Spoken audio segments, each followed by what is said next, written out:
And a very, very gold afternoon to you, my lovely friends. My name is Deep Rajah, and I, of course, do the breakfast show on Lyca Gold. But this time, of course, you're with me on Lyca YouTube. And today is no exception. It is amazing. It is a phenomenal interview I've got here, or a discussion, because I don't like the word interview. With me are, of course, a couple of ladies here. But one particular lady has really turned the word woman around. From being a housewife, from being a sister, from being a lady, she has literally said, no, you're not all of that. You're women. You're women with achievement. You're women with power. And I will not let that go unnoticed. Ladies and gentlemen, Pinky Lilani is a lady who has literally put the word power back into women.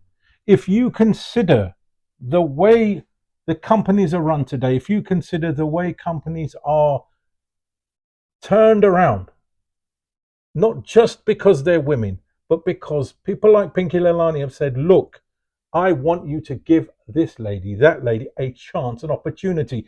And they, in their own right, have grown. I can only say a very warm welcome to you. Thank you so much. It's a huge honor to be here. Thank you, thank you. And of course, her friend here, who we will be talking to, Shernaz Engineer, is a lady, again, not only I can say a success from Pinky Lilani, but a successful lady in her own right. And we brought her along, thanks to Pinky, because when we discuss this is like an example, a living, walking, talking example of achievement. Hello, Shernaz. Hello. Thank you. Thank you for coming on. Right, Pinky, I'm going to start with you because I think this is an important point.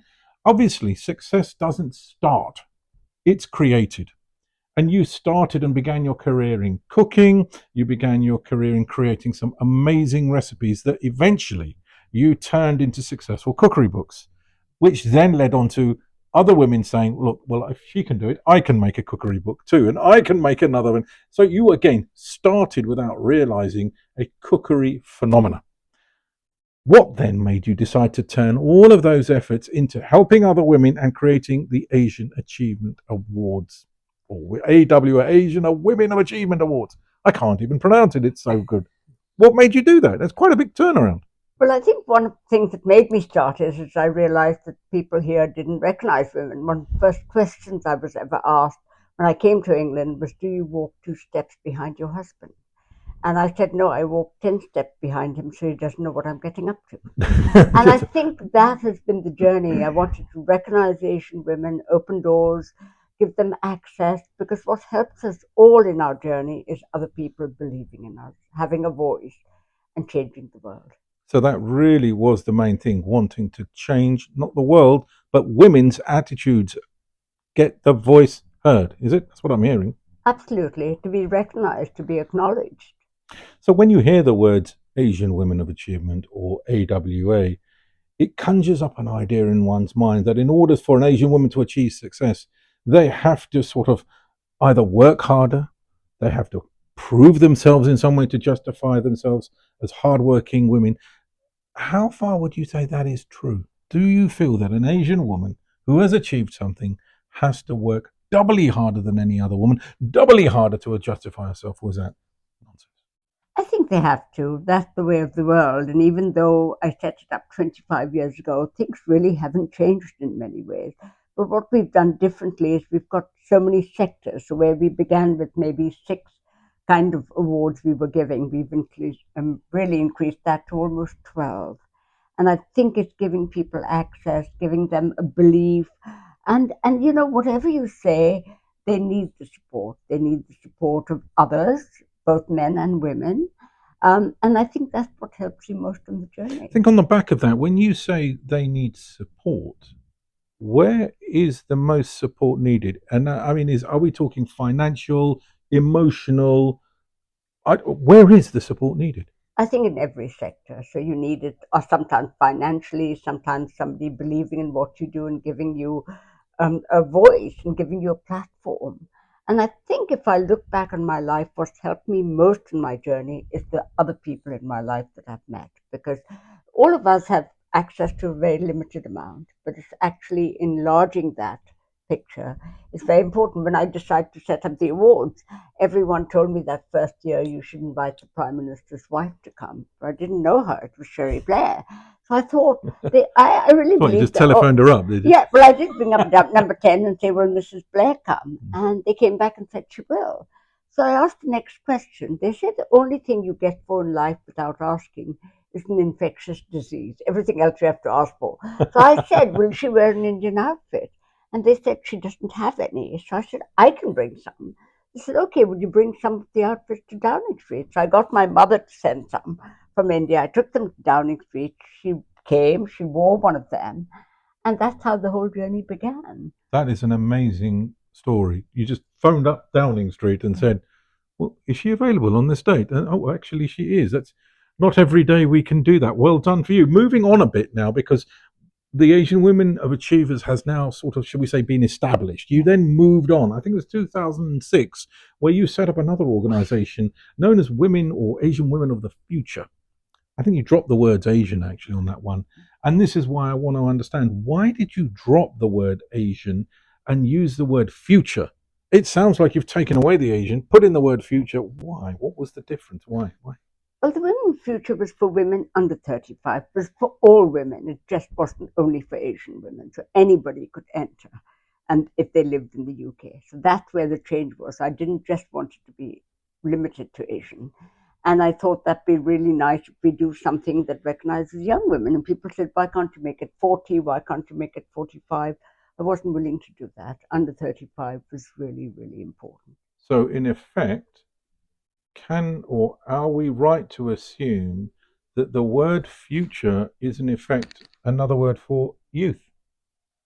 It is. I mean, I'm a woman of the past doing something for women of the future. You mean you're over 21? I'm absolutely over 22. But, I think it's really important that you give people opportunities, because that's what helps you on the journey.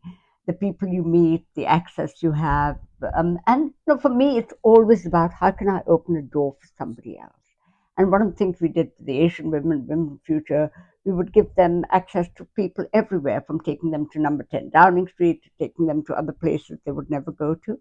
I think that's absolutely pivotal. But some people may suggest that by acknowledging a woman in her early, shall we say, earlier years, could actually stifle her in future, because if she achieves further talents, and a lot of women younger achieve and go on to achieve even further talents as they get older, people sort of think, well, she's already got the award for achievement. She's already got the award for future stuff. I think we'll just leave it at that. Is this possibly a stumbling block for women in the future to achieve further success or be nominated for success? No, not at all, because once you win our award, it gives you become part of a much bigger community, and that recognition, that access will carry on. So people may carry on. One of our first winners for Women of the Future was a girl called Liv Garfield, who was won our award in 2007, and 3 years later she became the youngest CEO of a FTSE 100 company. And she's still there and very much part of our lives. So even though they've won an award, they carry on wanting to be there in different aspects. You're also a motivational speaker. You've been known as a food guru. You've also been known as somebody who will not take no for an answer very easily. I need to ask you this. Can you explain to me, can you explain to my audience listening and watching you now, what it means to motivate people? Because it's a buzzword. What is motivation?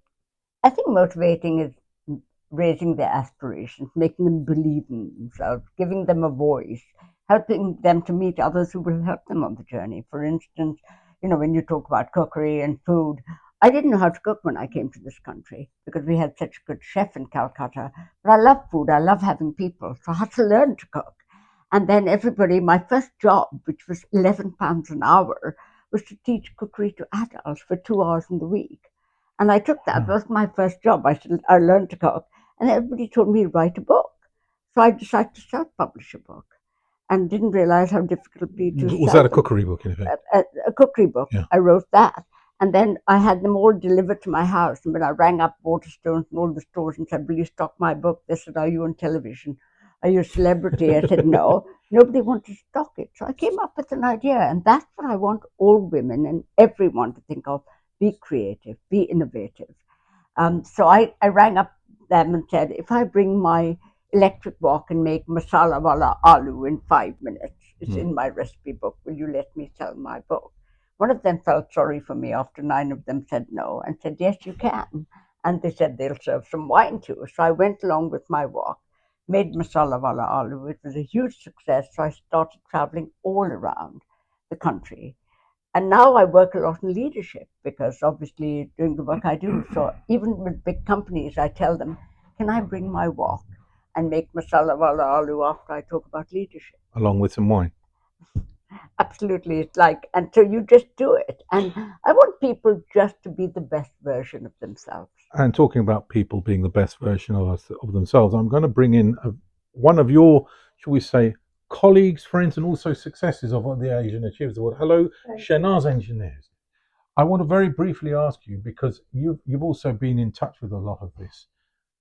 When you won an award, which was one of the beginning times, did it change not only you as a person and the way you felt maybe self-confidently, but the way people looked at you in the business community? Were you suddenly finding a newfound respect? I was nominated, and yes, it did.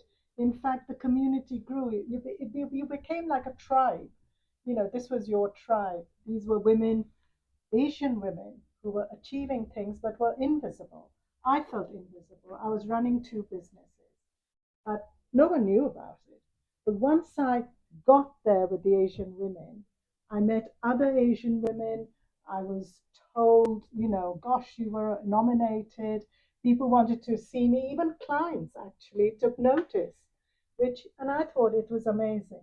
Okay, so that moves me to the point where now that you've found that, I want to ask you a slightly negative style question. You've kind of touched upon it. You've said, I became a tribe. I became a people looked at me a little differently. Do you felt that the fact that you did get your success achieved, or shall we say acknowledged, recognized, lovely word, thank you. Do you think that that separated you from your friends because they felt, well, hang on a minute, she's not one of us now. She's up there, and maybe I don't want to talk to her. I don't know what to say to her. I'm afraid of her. Did it separate you from reality? Well, no. Obviously, there might be some people who may not want to know you because they think, you know, you've sort of achieved something. I think the people who really are for you and for your welfare actually look at it in a different way, and they're proud to be with you. Mm.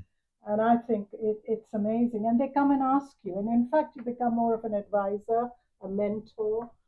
Very good point. And I feel that being a part of the Asian women's community has really altered my life.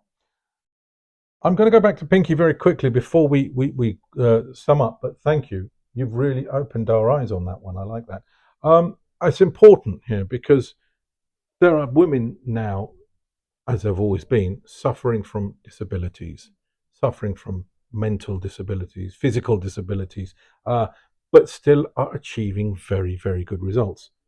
Are you now, or will you be still taking into account these kinds of people, i.e., with disabilities that's doing well? Because the equal pay, for example, is still not there, is it? Now, whether you're disabled or whether you're not, it's still not fair that certain women or women are not getting the same amount. But if you're disabled or you've got a physical disability, it seems to be an excuse to say, well, then I'll cut some of the salary a bit more. How or what will you or your organizations do or are doing to say enough's enough? Just because she's a woman doesn't mean she has to earn less, or just because she or he's in a wheelchair means they have to be ignored. Absolutely. I think we have to still champion everyone, give them all the opportunities because everyone has different things happening. We never know the inside picture very often. And so, therefore, we seek out, we find out, but we have to make sure we still champion them, tell others about them, help them in their building of confidence. I mean, people often ask, aren't you afraid that somebody will not accept what you're saying? I'm never afraid. I will ask someone else because there are so many answers one can get. So I think we need to promote all kinds of people everywhere, forever. It's been an amazing interview. Pinky Lilani from the Asian Achievers Award, from Women of the Future, and from many more organizations. Thank you for coming on to the Lyca YouTube channel and discussing not only what you've done, but what differences you've made to women out there, really giving them that confidence where people have thought, well, as you said, I walk 10 steps behind, but just to make sure I'm picking up the rubbish he's throwing on the floor. And also, thank you, Shernaz, too, as somebody who's turned up and said, look, I'm one of those successful people. It happened to me. People didn't believe who I was until I was literally put up in the light and said, look at what I've done. I hope and I wish that you both carry on, do much more, succeed in what you're doing, and more women come forward and talk to people like yourselves and say, look, I don't know where to go. Guide me. Yes. Ladies, thank you for coming on. My name is Deep Rajah. This has been Lyca YouTube. If you enjoy it, please share it. I look forward to seeing you on breakfast over the weekend. Thank you.